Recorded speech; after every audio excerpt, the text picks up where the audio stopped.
Another episode of Hawk Talk coming to you from Stony Brook Field in Brewster, Massachusetts, where the Harbor Hawks just took a frustrating 4-0 loss against the Whitecaps here tonight. Lincoln Revill alongside Austin DeCouta. And Austin, things didn't go badly for the Harbor Hawks tonight. Everything seemed to click for us at times, but unfortunately we just couldn't find runs and we couldn't find hits in the right places tonight.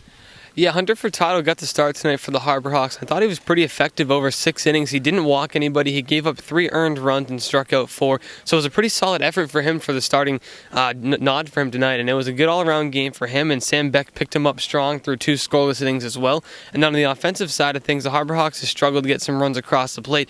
Just 3 hits for the teams combined. And unfortunately for them, they just couldn't get base runners on. But they only struck out 6 times tonight. So when you're only striking out 6 times, typically good things happen. But unfortunately, they just didn't get enough hits to make up for it. Yeah, Furtado had another great pitching appearance for the Harbor Hawks tonight. And our sideline reporter Taylor Farmer actually caught up with Hunter after tonight's game. Hunter, 6 innings of work for you tonight, 4 strikeouts and no walks. You threw just 78 pitches. What was working for you on the mound? Well, tonight I just started throwing a 2-seam this game, and it was working well, and I was getting early swings and misses, and then balls in play early in the count, which saved my pitch count a little bit. And the battery to start the game, you and Pendleton, you seem to have a good connection. How important is it that you do have good chemistry with your catcher? Caleb's great behind the plate. I've played with him since we were younger, so he knows what pitches I have, and just having that trust behind home plate, knowing that your catcher's going to give it all for, and he knows what pitches to throw in different types of counts, it's great to have. And with 2 games left, what's the focus for the rest of the season? Just to throw strikes and get some hits and win 2 ball games. That's it. Awesome. Well, good job tonight. Thank you. Here in Brewster, Massachusetts, alongside Hunter Furtado, I'm Taylor Farmer, Harbor Hawks Baseball Network.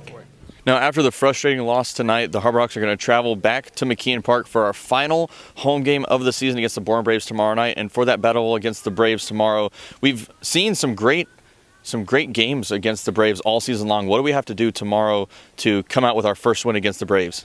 Yeah, to try to get some runs across early. The Braves are a good team, and they fight well late into ball games as well. If you can get out early against them, get your pitchers comfortable on the mound a bit, and just kind of get ahead of them early, that's the biggest key, because you can't battle back against Bourne. They have too many good relievers. They pitch in winning games down the stretch. From Eric Adler, the closer, does a great job of locking the door down, so you can't get behind Bourne because it's so hard to score against them late. So if you can get up early, try to get your pitchers comfortable on the mound, you have a good shot.